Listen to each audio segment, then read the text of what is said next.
Hello and welcome to the Daten-WG podcast.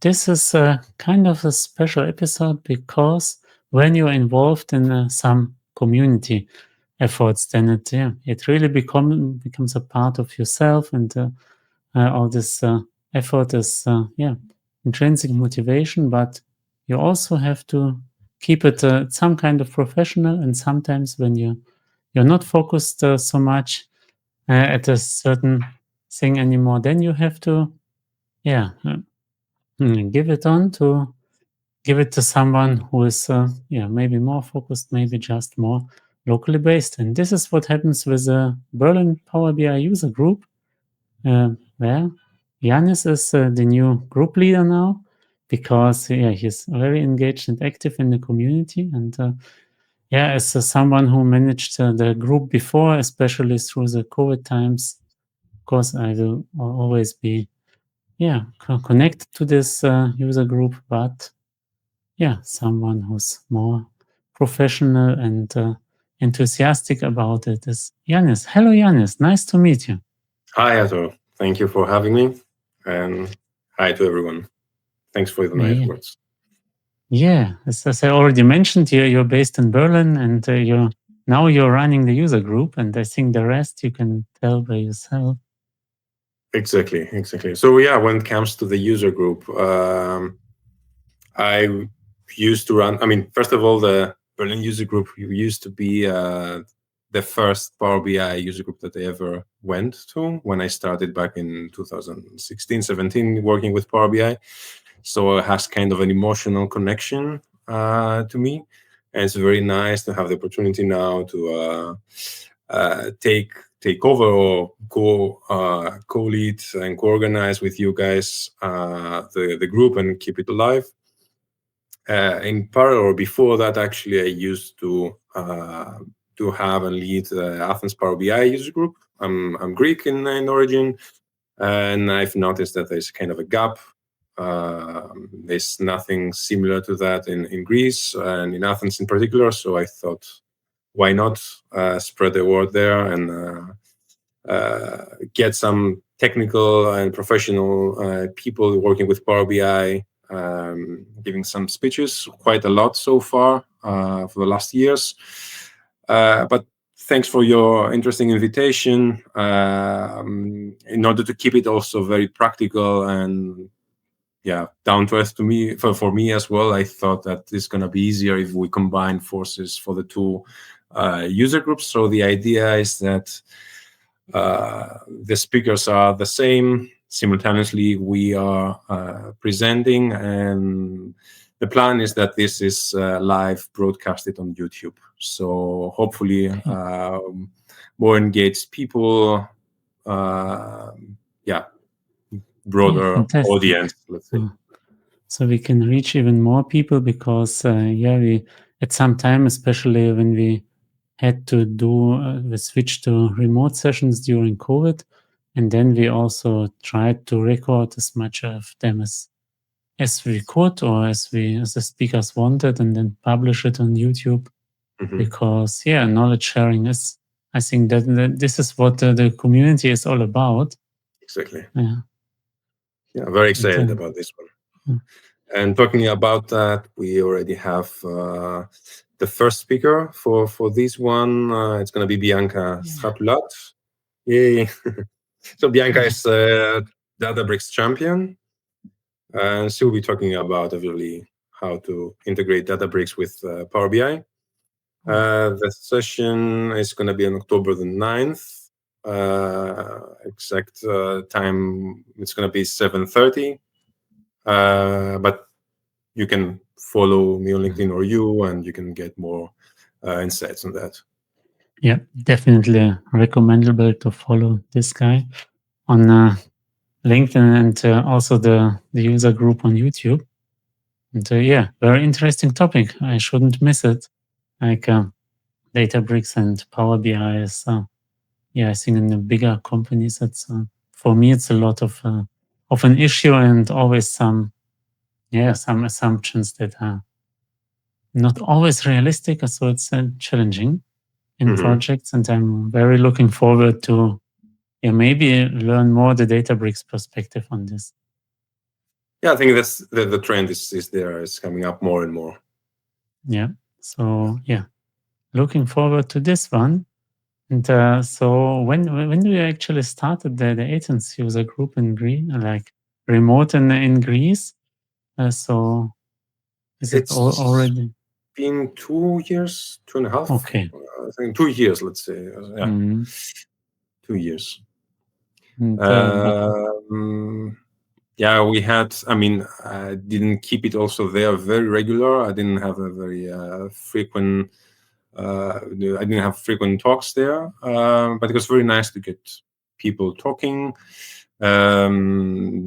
Some technical topics, some less technical topics, more into storytelling, for example. The audience is growing slowly but steadily. That's the aim for me, at least. At some point, to make it as big as Berlin User Group, Berlin Power BI User Group. As of now, I think we're around 300, so quite small, not comparable, but getting there.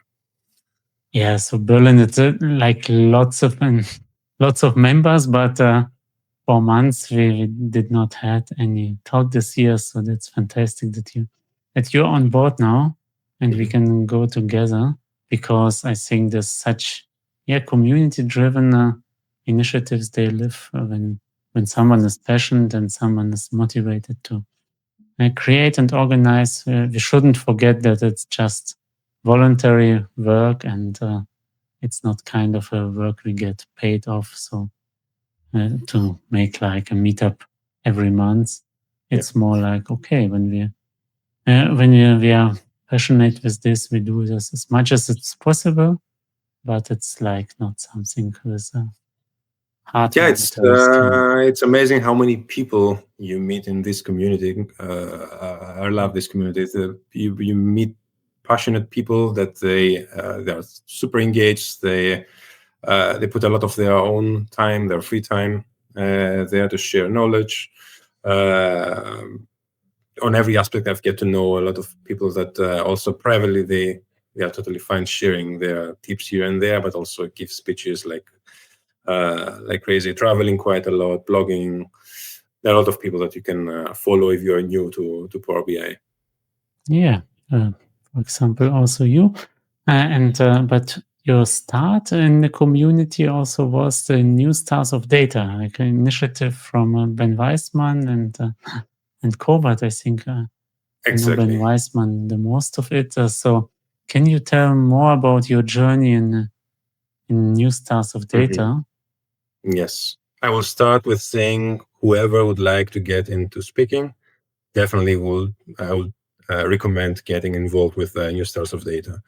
I'm saying that because from experience, first of all. The reason why is that they created a very nice protected environment for you to get rid of your stress. You get a mentor. I had an amazing mentor, Nicky van Voornhoven. And of course, thanks to Ben Weisman for inviting to this one back then in 2023. Already, the time is flying, but that was the first time getting into this public speaking. That was an amazing experience. I was, if you remember back then, a few months before, that was in October, the presentation. Few months before the announcement with Fabric and Copilot was there, so the topic was relevant for me. I was presenting the whole structure of Copilot, what's behind Fabric, what's the structure there, what's for the people that they are working. And I had also a demo, which back then was not in Copilot, was in Visual Studio, and the integration of Copilot there. But amazing experience. And after that, everything started for me. A lot of speeches internationally, getting more and more involved in the community. I was traveling. I was in the Plus Data Community Summit in Seattle twice, in SQL Bits also twice in UK, in Data Saturdays where we also met in Munich, Fabric February in Oslo, an amazing initiative from Emily, Martha, and Catherine. Second year, very nice idea. I loved it. They did it in a cinema, so it was great. And yeah, the last one was the same topic in SQL Bits in UK, in London this time, where I was presenting the same topic with Fabric February, and that was about custom visuals in Power BI. Yeah, fantastic. So how do you find, especially this topic? Like, why do you start to talk about custom visuals, and do you use them a lot? That actually started with another topic that I wanted to explore, and that I presented in Seattle sometime before. I tried, let's say, to integrate somehow OpenAI in custom visuals, but I think it was way too technical for the audience. So I made it a bit more back to 101, let's say. There are a lot of alternatives. So I like Denep, for example, but I think for certain audience, this kind of custom visuals from the default package, the software development kit that Microsoft is offering is quite interesting. Yes, we are doing some stuff at work at TD Reply that I'm working currently. Work in progress, of course, but we are developing that kind of stuff for customers. Oh, okay. So, but I think you're not allowed to talk about it yet, what it will be, right? Not yet. It's, as I said, work in progress, and I think it's gonna be publicly available when the time is there, and when we're done. I will be happy to announce it and make it public, of course. Yeah, but it's gonna be available in App Stores also, right? I mean, okay. Yeah. And your talk was more about like how to empower everyone to create the custom visuals, I think. So it's not like centered about one specific custom visual. Exactly. It was rather general and funny and nice and easy way presented. Like basically, I was taking the theme of Lego, and I was trying to make an inverted or a funnel, basically an inverted pyramid, but it was a funnel with bricks. So I created those bricks and the whole structure of the funnel. The idea was just to give you this initiative and the know-how, the basic know-how, how things are working, how easy it is to do it in the first place in case you need something very specific, meeting the needs of the customer or your own needs. So I gave an introduction on the Power BI Visual Software Development Kit, which is an open source toolkit, how to use it, how to set it up, and how to start developing. So most of my time in those speeches, those sessions was rather demo, biggest part, and step by step I was going with the audience how to do it, what kind of struggles, because you're feeling and you have to move back and forth with what you want to achieve, right? And or hopefully was something easy to grasp. I had quite a positive feedback. People liked it, and yeah, I hope I will. Yeah, I gave enough sessions on that. I think I will develop something else for the next sessions I will speak about. But I think people liked it, and it's definitely an interesting topic. Yeah, I think it's the biggest barrier is just how to start. I think when Microsoft already provides this kit, of course, you need some programming skills, more or less. Yeah, maybe I can also talk about if it would be possible, like to use ChatGPT or something else just to wipe code some custom visuals. But I think the biggest step is just to get started. So this is very valuable when you show a real life example, and so it doesn't feel like something abstract and you could not reach, right? Exactly. So, but that's in JavaScript, right? It's not like Python. Exactly. This is using JavaScript and TypeScript.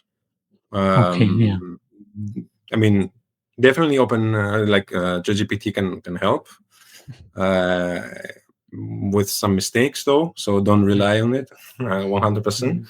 But you don't have to be a JavaScript guru to do that. Definitely, if it's going to be something to be published or used, generally speaking, you need a developer, of course. Yeah. I also had already 2 years ago. I also had an episode with Pascal Kiefer from BI Samurai. They're also creating custom visuals, and he told me, yeah, it's a real different role. So the BI consultants and the developers of custom visuals, that's mostly different people. Also in his company. Absolutely. So like some unicorn like you is not very often, like creating the visuals and also using the visuals. I mean, there are companies that's their business model partially, right? They're doing exactly this.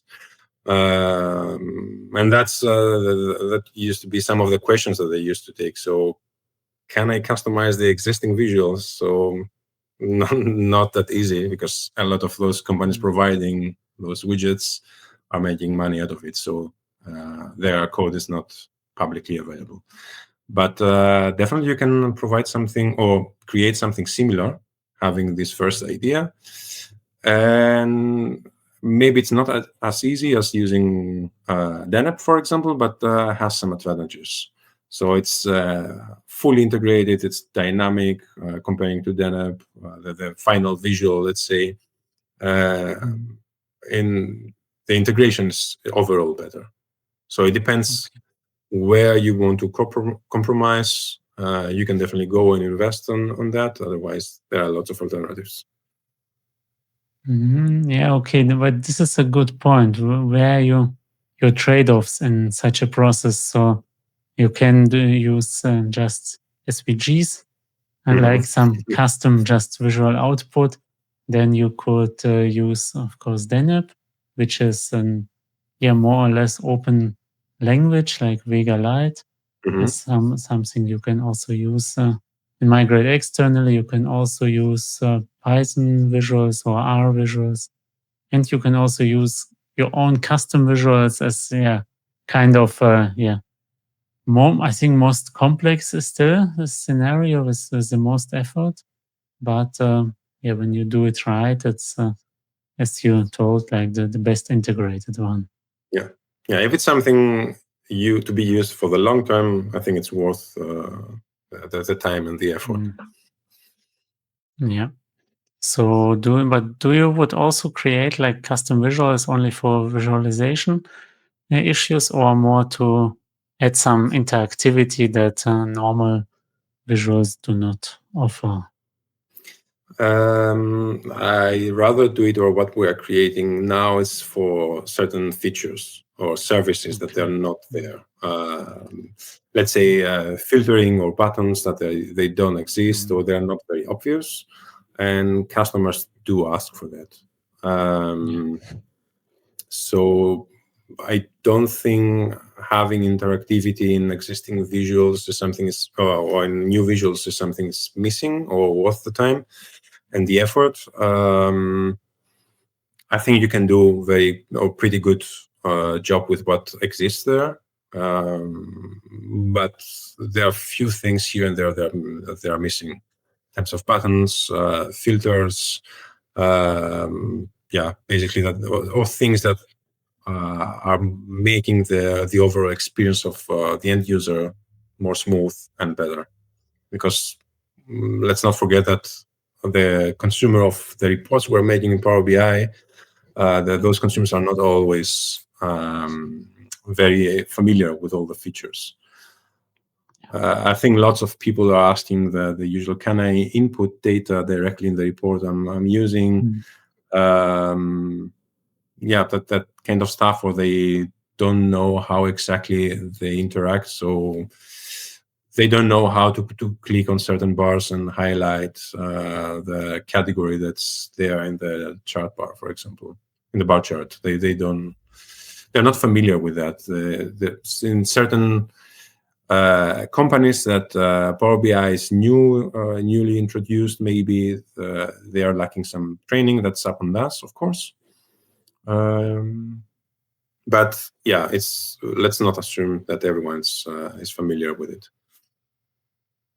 Yeah, and I think this is also kind of trade-off. So when you have more strong users, more users who want to do self-service, then the core visuals may be still more useful because it's like more maintainable and transparent what happens.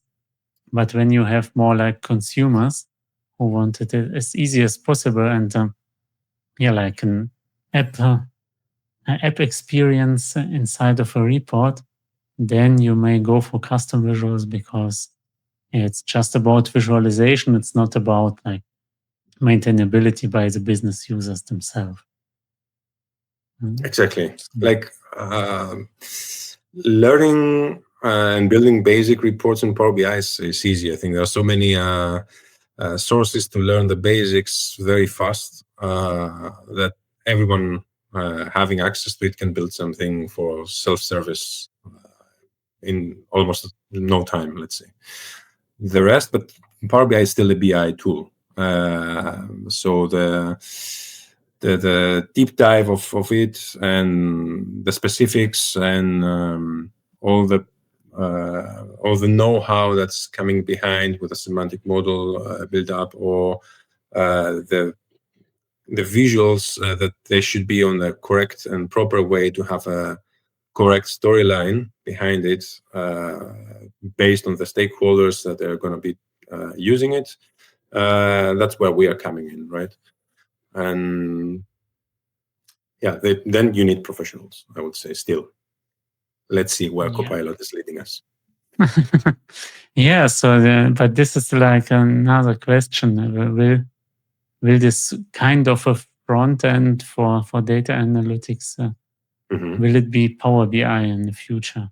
Or will it be Copilot and Power BI is just like some kind of a way to store some dashboards you use very often, and for the analytics stuff, then you better talk with Copilot, and when it gets like even more interactive and has some visual output, it may be better than actually the Power BI front end. But this is a whole different question. So you can imagine Copilot creating every possible visualization that you can imagine. Mm-hmm. Yeah, I mean, that's a good question. It's a 1 million question, right? As of now, and I think for the near to short term, it's not the case. I don't know. Definitely, I would say in the future can easily be the case. That we see that the models are getting stronger and more efficient day by day. There is going to be the day that the results are going to be nice and even better, maybe, from what we can do. But with a big question mark after that, I don't know. Yeah, we will see. It's very, very hard to foresee the future, like in this dynamic area of AI and data. So at least I can imagine that the best report to be created is the report that is created for one question only, as long as you maybe comply to some standards and not every visualization looks very different and creative. I think this is more distracting than worth like the effort.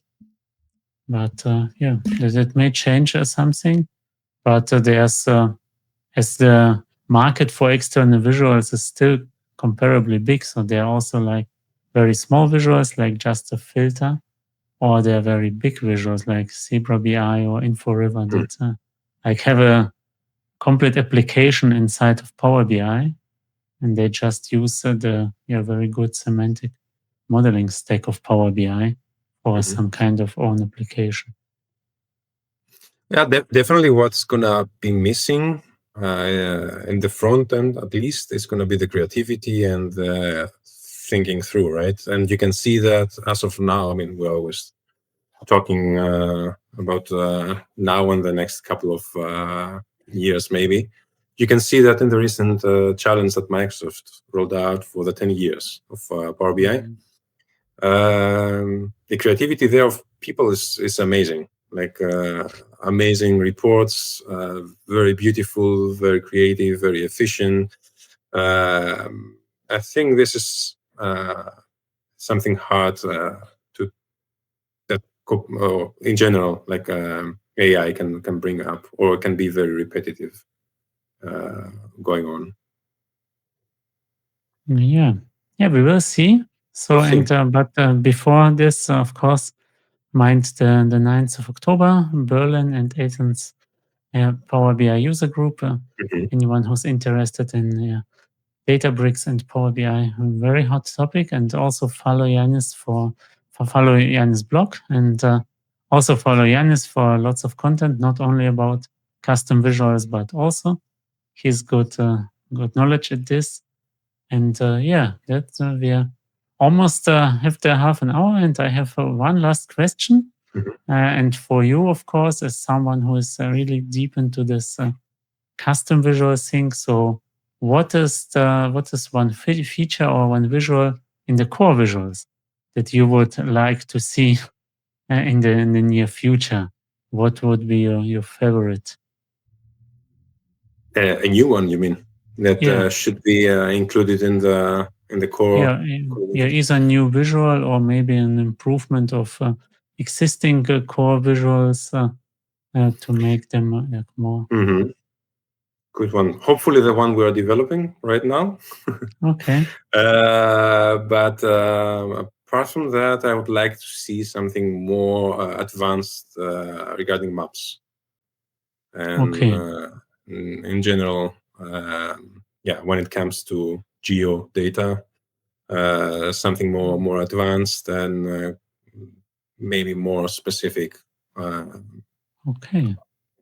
I will say this. This is this may be kind of a separate talk, because that's I already think, okay, they have some good steps forward with the Azure maps. Okay, it's not as good as Tableau still, I think, but even if I do not know Tableau so well, but I've seen the map visuals, and they're fantastic. But even the Azure map is a good step forward, but all this, think behind it with all the GeoJSONs and different formats for the waypoints and everything. It's an own world that I'm personally not so deep into this, because I don't have this geo use cases so much. But a very interesting point. So there is also need for geographical analytics. I'm not saying that you cannot do very nice and quite advanced stuff with the existing visuals, but I think there is room for improvement, let's say. I would expect that things could get a bit better. And when I had once to create like some custom regions on a map, then I really had to research and find how I can tweak my GeoJSON like this. And it's not very intuitive. This is something we can agree on, even if Azure Maps has also fantastic features, lots of features. Yeah. And you can use it in way more useful ways than just showing like a revenue 3D byte bars on a map. This is not something you should use maps for, but for discovery and for data analytics, they are very useful. Yeah, absolutely. Yeah, then Ioannis, thanks a lot. Thanks for sharing your expertise, and thanks, of course, for co-running the Berlin User Group, something that's, as I already told, I started all my community activities with this one user group, and it was in person back then, before COVID, when I went to this Microsoft Digital Eatery in Berlin, and then I met Mark Bulati, who was running the group at this time. And yeah, this is how it started. Then I took over with Chris, and Ben joined us, Mhm. and now you are there. And yeah, let's see what the future brings. Let's Thanks see. for being here. Yeah. But excited. No, thank you. And yeah, in case you have time and you would like to meet in person, the next session I'm speaking at is going to be in Berlin. Finally had my basis. It's Yeah. going to be at the Data Mosh Pit. Data Moffat, yes. Yeah, One day after the user group, I think, right? It's exactly. 10th, On the 10th of 10th. 10th.